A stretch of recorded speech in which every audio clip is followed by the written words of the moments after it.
"Hey, mister, could you help us?" The girl turned to me when I was sitting on a bench in the park not far from my house on a sunny Saturday morning.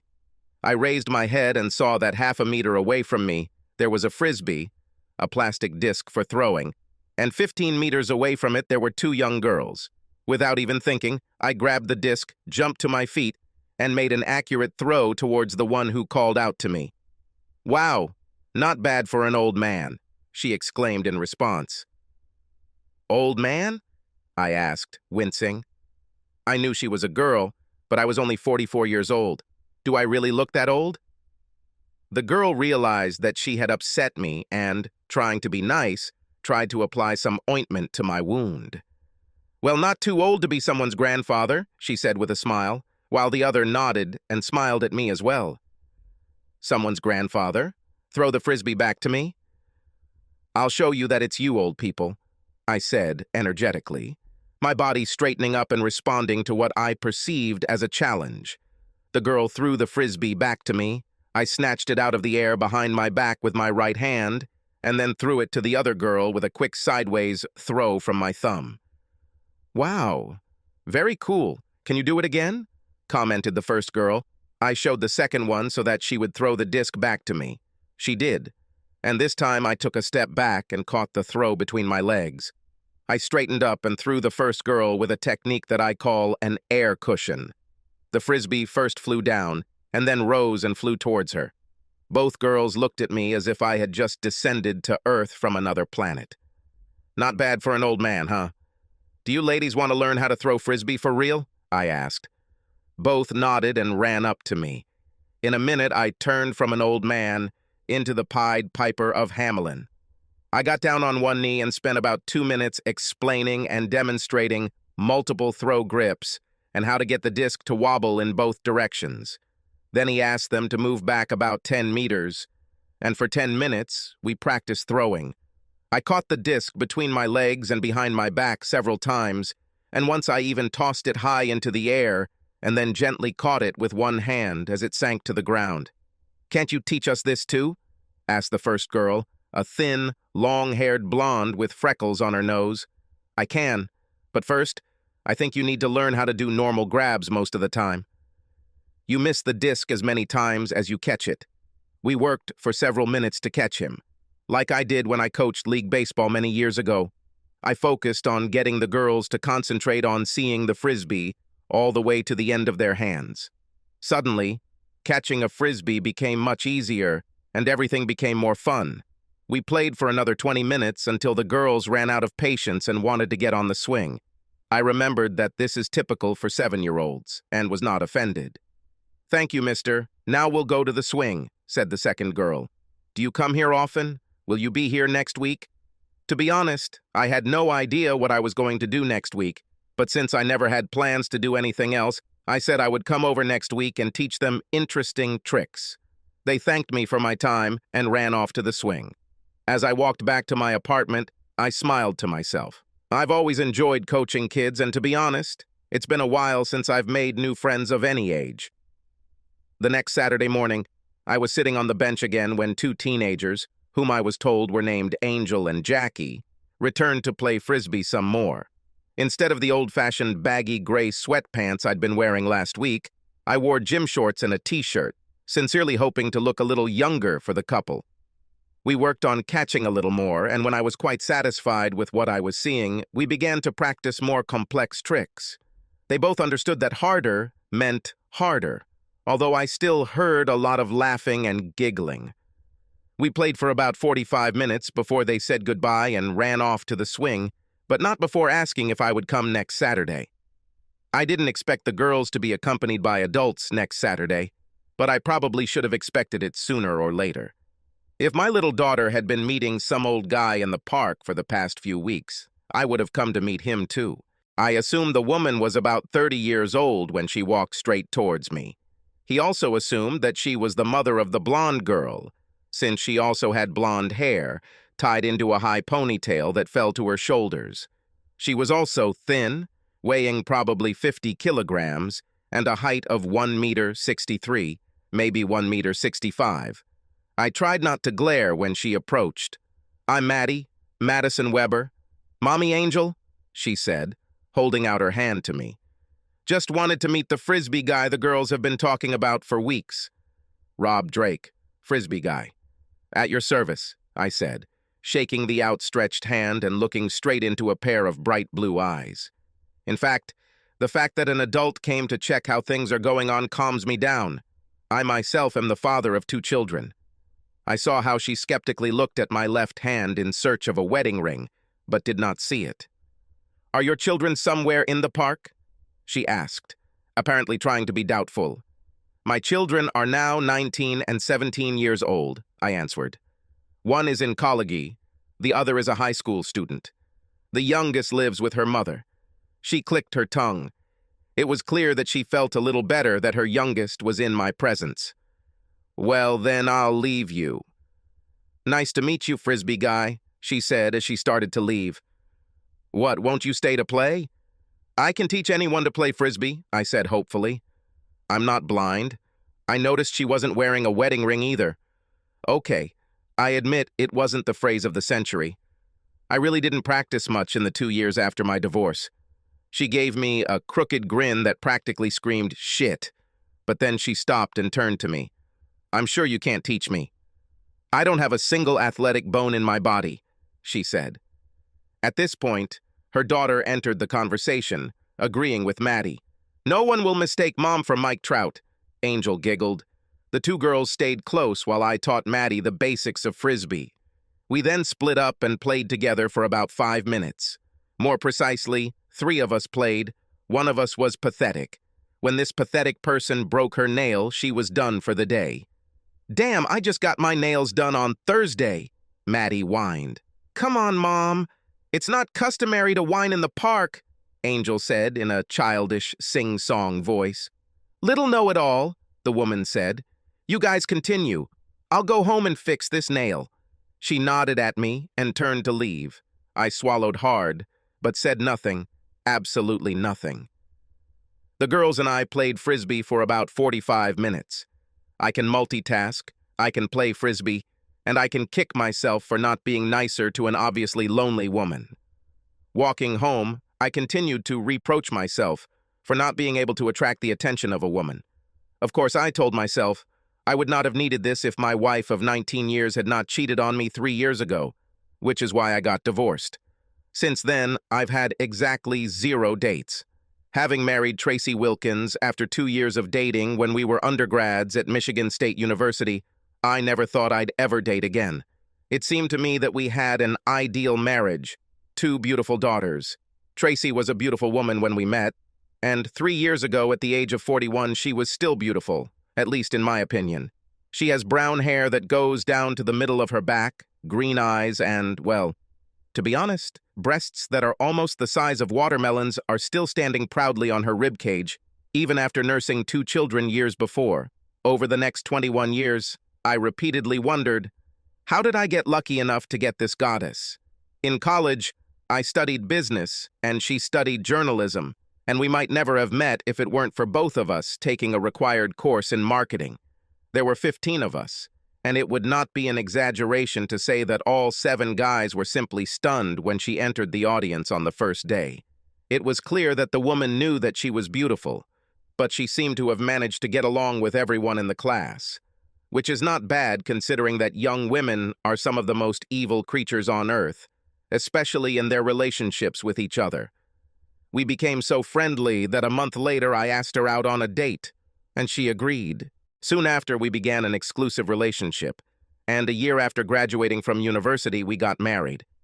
No one has a perfect marriage, but I thought ours was pretty darn close to it, which is why I didn't think much of it when Tracy said she and her colleague and friend, Carol, had front-row tickets to the hottest young singer planet for the evening of the last marketing seminar they were supposed to attend from their company in a month. I had known for several weeks that Tracy and Carol were going to the seminar, but the news about the concert was new. And since I was not born the day before yesterday, I knew that tickets for such a hot show had to be purchased on the first day they went on sale. And this, according to the internet, was a month before she told me about her trip. While I was just curious, My daughters were just beside themselves with jealousy. Nelson Rollo is a 25-year-old former rapper and model who has gone full-time into pop music and is raking in bucket loads of money as the next Mark Wahlberg. He has abs and big biceps, which everyone knows because he rarely wears a shirt when he performs. Mom, why couldn't you buy 4 tickets and take Haley and me with you?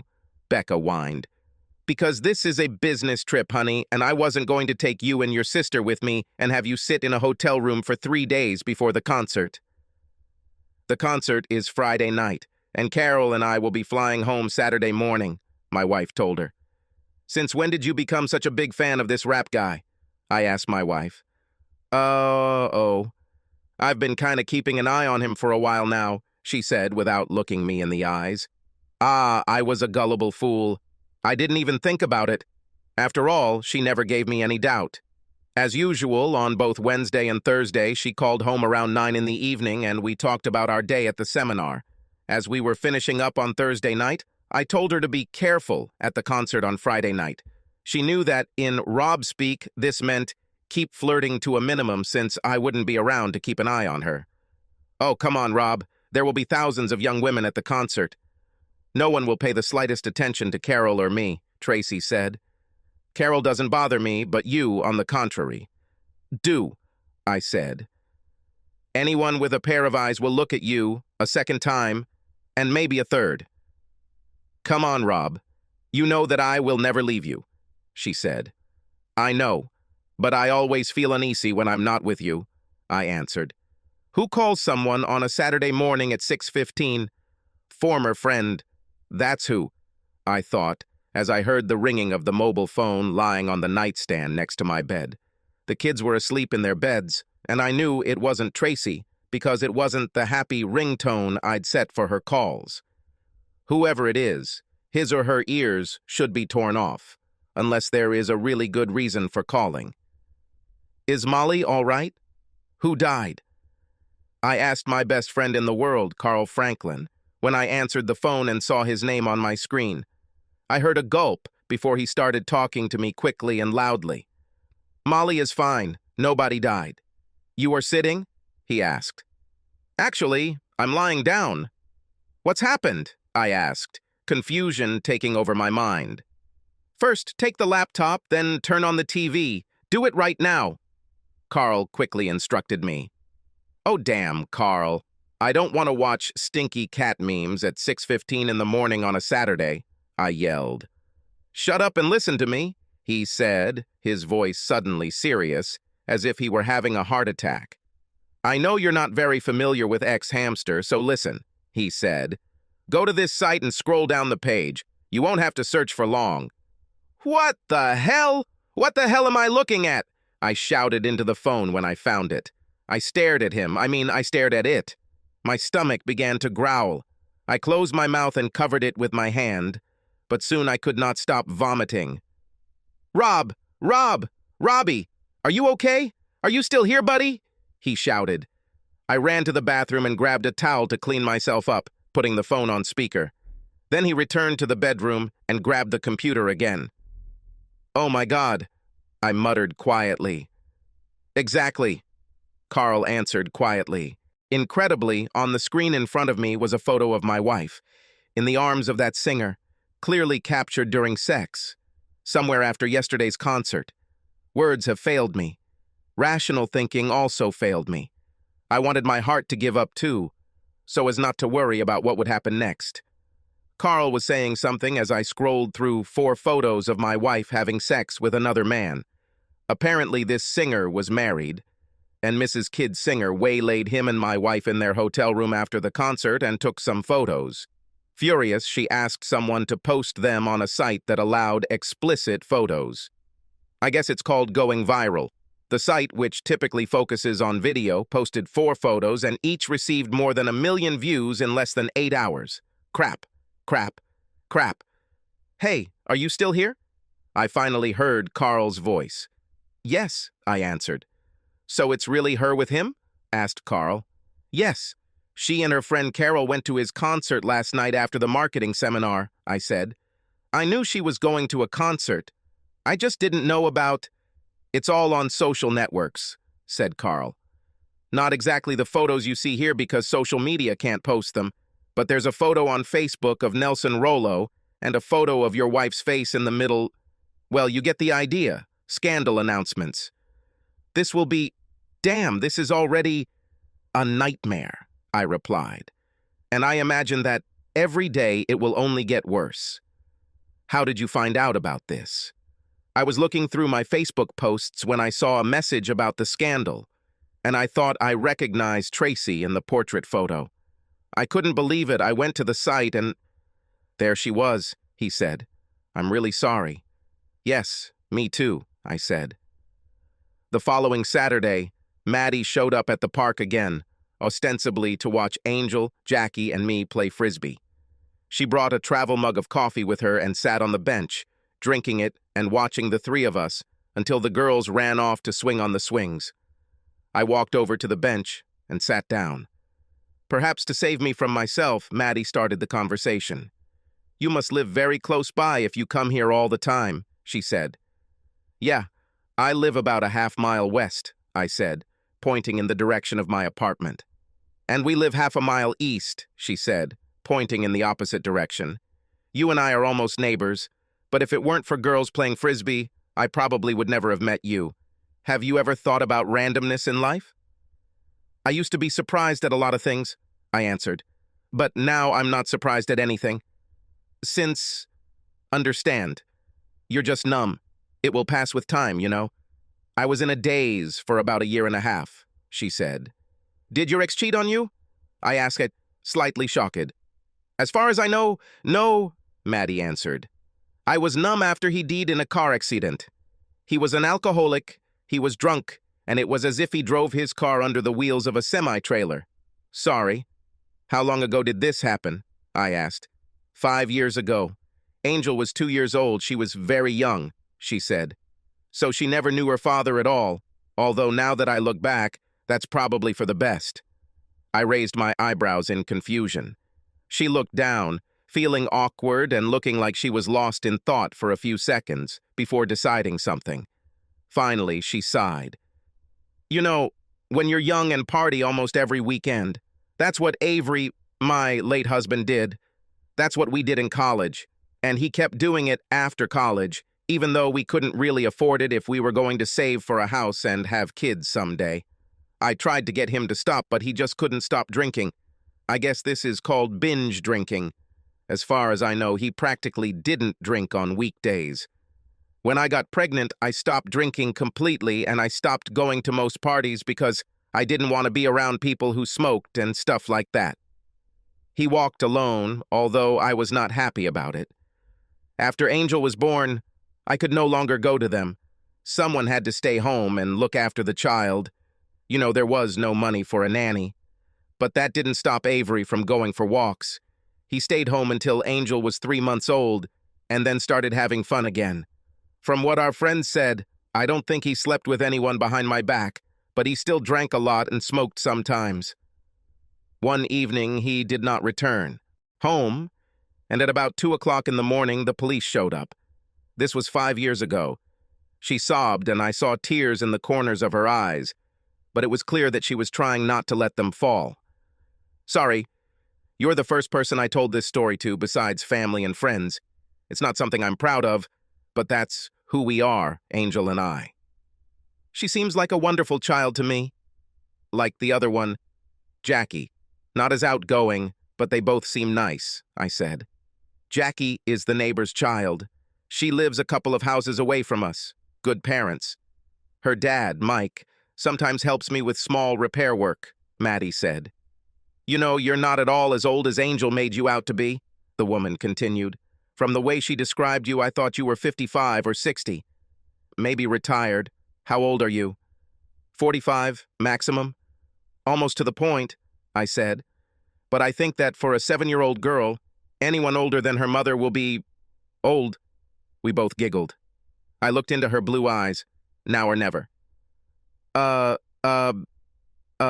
Damn, I muttered, completely angry with myself. I saw in her eyes pity. Damn me. Yes. I'll go on a date with you, she said with a smile on her face. Will you go? How did you understand? I stuttered. Women's intuition, she said with a radiant smile. I laughed as if the whole weight of the world had been lifted off my shoulders. I couldn't even ask you last time, I said. She laughed heartily. It was almost lyrical. You couldn't even ask this time, but at least you gave me a hint, she said. Yes, I admitted shyly. So, when and where? She asked confidently. I'm sure you learned this part of the conversation by heart. How about next Saturday evening? There is a small French restaurant on the south side of town. Seems like an elite one, I said. What is your address? I'll pick you up at 6 unless you want to meet me here in the park, with the nasty character that I am. She smiled back and gave her address. After Angel, Jackie, and I threw the frisbee around for about 45 minutes on Saturday morning, the girls came up to me before running off to the swing. So you're with my mom, right? Asked Angel. She hasn't had too many dates since my father died. You better be really nice to her.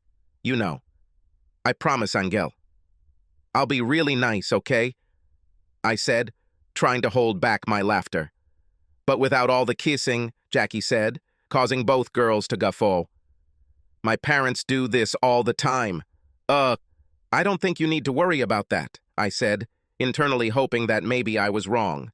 I probably should have just pulled up to the driveway and honked the horn like my daughter's boyfriends did when they were dating, but I knew it wasn't right, so I deliberately got out of the car and walked to Maddie's door, not being surprised when Angel answered. Wow, you look completely different than this morning, Angel blurted out. We talked for a few minutes before Maddie walked into the room wearing a dark blue dress with a low neckline and mid-thigh length. She was wearing very little makeup and lipstick, and she had polished her feathers well. I had barely pulled out of the driveway when Maddie spoke. So I heard from my daughter that you are not a fan of kissing girls, she said. Is there anything else I should know about you? I almost choked to death while driving. It took me some time to come to my senses. That's not exactly what I said. It was the girls who warned me that I shouldn't try all sorts of kisses with you. Like, Jackie's parents probably do this all the time, and it's, ugh, I said. She laughed with her lyrical, sincere laugh. I can't wait to tell Marty and Grace this. They'll just fall over laughing, she said. So, you want to say that you are not against these kisses? Not at all, I said. Walking into the restaurant for the first time in almost 3 years felt like stepping into a time machine. Holding the door open for Maddie, I followed her in, but then stopped abruptly. Maddie heard me stop and turned around. We don't have to do this, Rob, she said quietly. I shook my head to clear the thoughts. No, I'm fine, Maddie. It's time to let go of the past. All the past, I said. Henry, the head waiter, greeted me like an old friend and had the intelligence to ask me to introduce my companion as we were seated. I noticed a couple of people I hadn't seen for a long time, and they both nodded politely at me. I saw that Maddie noticed that I wasn't a total stranger here. Right after we were served the wine and salads, Maddie seemed a little uncomfortable. I knew this would happen, but I didn't want to explain anything to her. Is my dress unbuttoned or what, Rob? Everyone is constantly looking here, she whispered, leaning forward. You really don't understand. Indeed? I asked. Crap? The girls were supposed to wake up in the next hour, and there was no way I could protect them from the impending blow. Besides, I need to meet Tracy at the airport at noon without killing her. As I sat in the kitchen and sipped my coffee, I began to think seriously about whether I could get away with murder if I lived in Texas. Texas juries have always seemed more sensible than juries in any other state. I took another look at the photos on my computer. Hell, they were still there. There was a stir overhead, followed by a blood-curdling scream that could probably be heard 2 states away. This was followed by screams from both girls and rapid steps up the stairs. Oh my God, Daddy, did you seen? Haley screamed, running into the kitchen and freezing when she saw my face. Becca was hot on her heels and actually ran into her when Haley stopped. Both looked at my face and burst into tears, each taking my shoulder to cry. I have to admit that I also joined them. "What should we do, Dad?" Becca finally asked. I looked at them with the most sincere eyes, despite the fact that my heart was breaking into a million pieces. "Well, the first thing you both have to do is continue to love her," I said quietly. "You know that she loves you, and you both know that you love her, despite the stupidity that she did. She will need this love more than ever, because I don't think I can stay married to her." Both girls sighed. "We understand, Dad." "We understand," Haley said. "But can't you give her another chance? Doesn't everyone deserve to be forgiven for one mistake?" "Under more favorable circumstances, I would probably agree with you, Haley, but this is actually bad. She broke our wedding vows and broke my heart.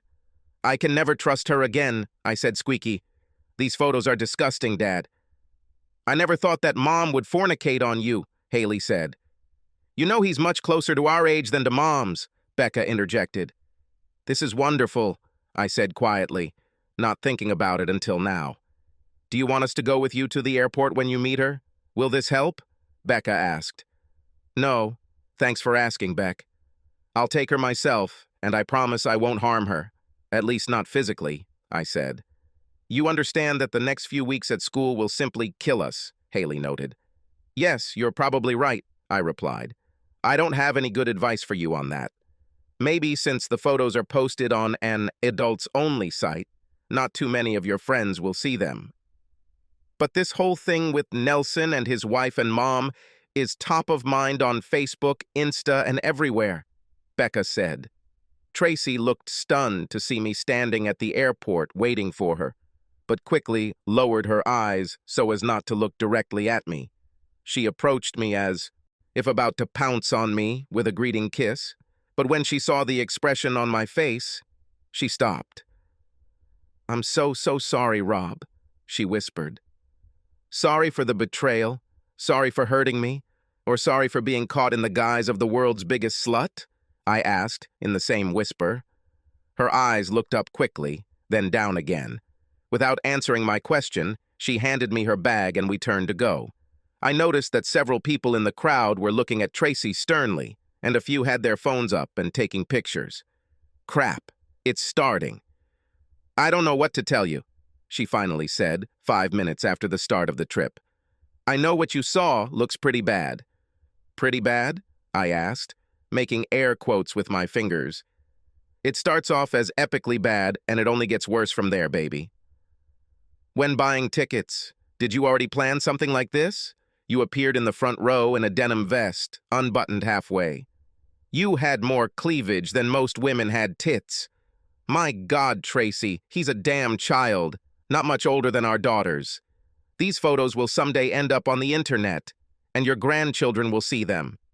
How can you even begin to explain this to our daughters? Or your parents?" "My God, I didn't even think about my parents.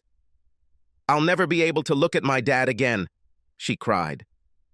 "You don't even want to know how many views these photos already have," I growled. "How do we get over this, Tracy? Personally, I don't see a way forward." "No, don't say that, Rob," she said. "This is just one mistake. Out of all the time that we were together, doesn't all our time together matter?" "You're right, baby. It's just one mistake. But it's a damn big mistake that the whole world knows about. If only his damn wife hadn't shown up in the middle of your second sex, I and the rest of the world probably wouldn't have known a thing, and you would have had the best memory of your life. Hell, you probably still have the best life in your life, don't you?" In my peripheral vision, I noticed that she had turned crimson. Crap, I'm right. I heard myself breathing like a freight train. He's very good looking, he's got a fantastic body, kind of like a young Mark Wahlberg. And he's still a child. "He has stamina," Tracy admitted quietly. "And with you waving those melons in his face, it was damn obvious he was going to invite you backstage." "Carol went too?" I asked. "Yes, she came with me and also met the whole group," she said. "And Nelson and I went into another room." "Did Carol sleep with someone too?" "Yes. She said she had sex with the drummer a couple of times. They were in another room when Nelson's wife burst in, screaming and swearing," Tracy said. You can't blame her, baby. You had sex with her husband. There was silence again for a few minutes. Obviously, she was not going to answer my most anticipated question, which was not directly asked. Why, Tracy? Don't I do this for you anymore? At least tell me why you think you should cheat on me, I said. I did it because I could, Rob, she said. He's great, and I just knew that he could be mine. Mine. His wife is beautiful, but I knew I could have him. You can imagine the strength this gave me. To me. No one is 42 years old. But you were hardly a nobody, especially to me. To me, you were everything. You didn't need to bring in a star to prove it to me. I always knew that you were special to me. Am I something insignificant? I said. Maddie sat in shocked silence as I finished my tale of grief. Oh, please, indeed? She practically whispered. Yes, indeed, I replied. I can't believe you haven't heard about this before. I thought everyone in town knew about it. A local woman slept with a star singer and ruined his marriage to a star actress. Tell me I met the only person in town who doesn't use Facebook, or whatever it is this week. I am a single mother with a small child. Who has time for social networks? The last thing I care about is stupid politicians and smug actors. When I have free time, I watch sports or read history, Maddie said. That's why you feel like people are sneaking glances at me. Because they are. They look at me with pity and contempt and want to see who is stupid enough to be with such a weakling like me, I said quietly. I think you are paying for the sins of your ex-wife, she said. What do your daughters think about all this? At first, they were horrified by what my wife did, but gradually, she managed to convince them that she had the right to have her moment, to be allowed to break rules or norms of behavior, and that I was just being myself, like a narrow-minded, selfish bastard. I think she told them so often that I was to blame for the collapse of the family that they began to believe it. Relations with my girls are strained, to put it mildly. She cheated, but they're only mad at me. I must admit that I do not fully understand women's logic. Hell, I'm not sure I understand the female mind at all. You seem to understand Angel and Jackie very well, Frisbee guy. Maddie laughed. We had a good dinner. In truth, it was probably the best date since the divorce. Moreover, it was the only one. Tracy's company even tried to fire her after her photos were leaked online, citing behavior that was detrimental to the company's image. When I came home from work that day, she was furious. On the way from the office, I called Leon Stong. He's sure I'll be back at work by the end of tomorrow, otherwise these bastards will have a damn serious wrongful termination claim, she said, telling me that she was escorted out of the office under guard. Our CEO wasn't fired when he had an affair. Why should they fire me? She was indignant. Because his real sexy photos didn't make it onto the internet for everyone to see, I replied blankly before turning and going upstairs to change. No, I was fired because I'm a woman, she shooted after me. What about your wife's support? What about not cheating on your husband? I asked, going down the stairs. Apparently, the board of directors of the company where Tracy worked was intimidated by her arguments because by lunchtime the next day, her lawyer reinstated her. When I returned from work, she was already pacing around the kitchen, and the girls were sitting at the kitchen table and enthusiastically listened to the story of her victory. I made a mistake. Everyone makes mistakes. Girls, you can't let people kick you when you fall, she said. I didn't say a word, just shook my head in bewilderment and went upstairs to change clothes. I've been sleeping in the guest room since Tracy came home. We didn't talk about it for a whole week. I think she was trying to wear me down, thinking that if I didn't scream about it, I'd eventually give in and everything she hoped would just go away. I hoped that she would be incredibly repentant and perhaps give me a reason not to divorce her. But in fact, it seemed that her debauchery suited her. Her comfort ended that evening. After dinner, I gave the girls some money and told them to have fun at the movies while Mom and I tried to solve our problems. Both looked at me with complete understanding and quickly left. A few minutes later, I walked into the living room where Tracy was watching something on the screen and turned off the TV. You want to talk about it, right? She pouted. Stop. You cheat on me, humiliate me in front of the whole country, and ruin some idiot's marriage. But you think you have the right to be angry? I shouted. I made a mistake. She asked for forgiveness. I can't cancel sex with this guy. What do you want from me? For me to sprinkle ashes on my head? She threw back. I'm not going to spend the rest of my life begging for forgiveness. I must live. If someone has a problem with this, then they shouldn't be friends with me. I took advantage of a once-in-a-lifetime opportunity. I had a wonderful night of sex. If his wife hadn't burst in, you and the rest of the world wouldn't have known anything. I'm not going to date him or become his next wife. This was an amazing one-time deal. Forget about it, she wailed. What about the fact that my wife of 19 years just completely disrespected me and our marriage vows in front of everyone? Obviously, you don't respect me. Oh, please, she interjected. It's just that your fragile ego is bruised because your sexy wife went and got hot sex with some 25-year-old Adonis, and now everyone is talking about it. You and half of the heterosexual male population probably cringe looking at my photographs. Just deal with it. I know my mouth was open in shock when she finished her speech. I expected repentance, but instead I got hit in the face with the old fragile ego shotgun. I arranged for her to be served a week later. Everything went about the same as our conversation. There will be no divorce, Rob. Your feelings are just hurt. You know you love me. I still love you. You don't want to sit in a tiny apartment all alone for the rest of your life, do you?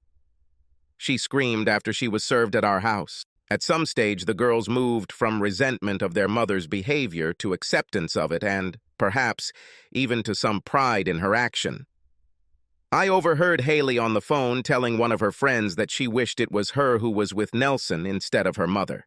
My father's gene was crushed. The problem was that Tracy was half right. I still loved her, but the disrespect she showed me and the lack of trust I now felt was destroying that feeling every day. My fragile ego died the day these photos appeared on the internet. Thanks to these photographs, I received many blows every day. You find out who your true friends are when push comes to shove. Tracy couldn't or wouldn't understand the situation from my point of view. Surprisingly to me, the girls decided to stay with their mother, so Tracy kept the house until Becca went to college. Then it would have to be sold, and the profits split equally. The rest of the financial issues are simple. We both made good money, so it was a 50-50 split. Tracy's lawyer tried to negotiate a better deal for her, but we live in a no-fault state. And there was also the small matter of her publicly cheating. I did end up in a tiny apartment, but it was entirely because of my decision. I didn't need a big apartment because I had no girls with me, no friends, and very little social life. Would you date me if you knew my story before we first met? I asked Maddie 5 years ago, a few weeks before our wedding. She narrowed her eyes and wrinkled her nose, which indicated that she was thinking about how to formulate an answer. We agreed to always tell each other the truth, even if the answer is not always pleasant. However, unlike me, Maddie sometimes goes through a lot of mental exercises trying to make the truth at least pleasant. Probably not, she admitted. I almost threw up when you told your story, and then I went online and checked it out. Everything looked like this. Nasty. I chuckled sardonically. She tried so hard to be nice. How many people use the word nasty? I thought to myself. I don't think I would have had the strength to date you, knowing that everyone was watching you like hawks, waiting for... I don't know exactly what, but I remember that they were watching you. Everyone was probably expecting you to go crazy or something. I think that's what I expected, she said. I was lucky with Maddie. After I told her about my situation, I believe she went online to check. Luckily, she trusted what she saw from me enough to continue dating me, despite all the negative publicity associated with my errant wife. Of course, I had help from her 7-year-old daughter, whom I had become Frisbee friends with a few weeks before meeting Maddie. I taught Angel and her friend Jackie how to throw and catch a Frisbee a few different ways at the local park, and Maddie, being the good mother she is, had to come meet the Frisbee guy both girls were talking about. Obviously, I filled a void in Angel's life, and I know that she definitely filled a void in my life. She was part daughter, part self-confident youth. If I was doing a small project at Maddie's house, she would be my little helper. If I made fun of Maddie, she was my accomplice. She was by my side when I went to the refrigerator for a snack, and she learned and loved to eat such delicacies as leftover cold peas with barbecue sauce. Before I proposed to her mom, I asked Angel if she wanted me to be her dad. "So that you could be my real dad, and not just come sometimes?" she asked. "Your real dad, which means that if you don't listen to me, then I'll be the one who will have to spank your butt," I said with a very serious look. "Will you do this to me?" she asked, suddenly losing confidence.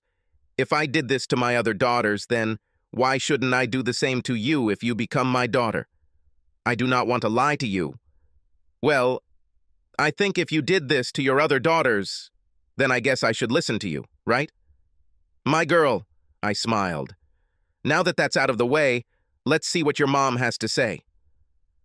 I adopted Angel shortly after Maddie and I got married, and 2 years after the wedding, another child appeared in our family, Mark Philip Drake. I guess I can't blame my older daughters for trying to reunite their parents, but I tried to explain to them as gently as possible that this wouldn't happen. Their mother disrespected me in the worst possible way, and I can never trust her again. "She hasn't dated anyone since you got divorced, Dad."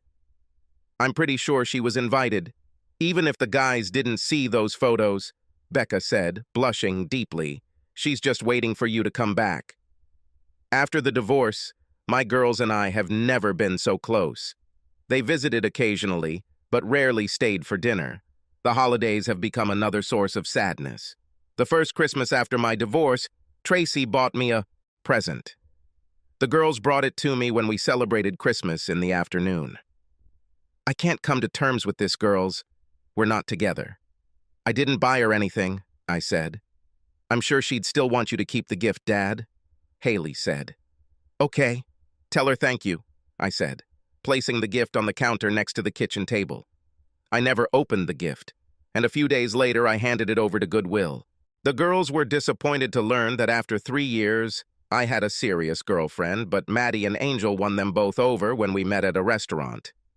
Angel seemed a little possessive of me at first, but by the end of lunch there was a mutual admiration society between her and my girls. Later, both girls commented that they could see how much affection Angel had for me. "This girl thinks you hung the moon, Dad," Haley said. Both girls attended my wedding to Maddie and were thrilled when I adopted Angel. A year later, I walked Haley down the aisle and couldn't be happier. Angel was the flower girl and Becca was the bridesmaid. My favorite was my new son-in-law, Evan Lewis. During the ceremony, I sat between my ex-wife and my current wife. My ex was almost eerily quiet, which I thought was to my advantage. Maddie and I danced on the dance floor a lot, and I danced with Haley and Becca several times throughout the evening. I know Tracy danced with several men, but I was too busy to worry about her. However, about halfway through the evening, my fiancé snuck in and asked me to do a dance with my ex as a favor. I have to admit, I whined when Haley came between me and Maddie. "Oh God, Haley, is this necessary?" Maddie slapped my hand, Haley nodded, and I stood up and walked over to Tracy and asked her to dance. 20 years disappeared from her face as she stood up, took my hand, and led me to the dance floor. "I thought you would ignore me all evening," she said as we twirled around the parquet to slow music. "We are the bride's parents, you know. We should celebrate together today." She looked at my unsmiling face. "Good, good. You don't have to say this. I know it's my fault that we don't celebrate together," she said. "Was I really that bad that you needed to do what you did?" I asked quietly. "No, I was just an out-of-touch bitch. She saw an opportunity and took advantage of it. You were never supposed to find out. Never. Then his wife showed up, and I suddenly became the biggest loser on the planet.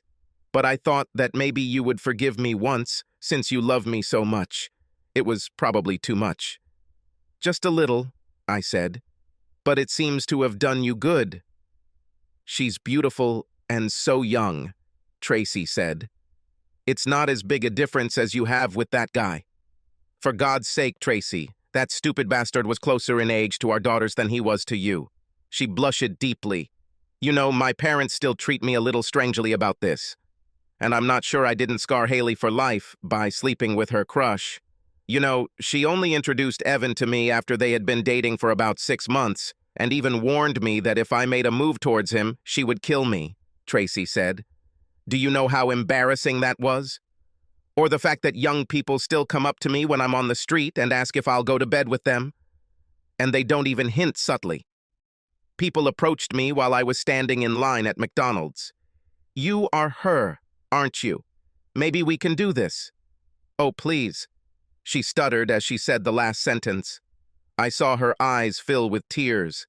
I had nothing for her, although at that moment I was very hurt for her. I led her back to the table where we were sitting. Maddie saw the tears and gave me a hostile look. Tracy caught it and quickly stood up. It's not his fault, Maddie. It's my fault. I indulged in memories. It was stupid then. This is still stupid today. Don't make my mistake, ever. He is a good man. He deserves a good woman today, tomorrow, and in the future, she said. Sounds like sage advice, Maddie said. Subscribe to our channel so that your second chaff doesn't cheat on you, and go ahead and listen to the next story, because this story is nothing compared to the next one. If you're under 18, don't even think about listening to the next one.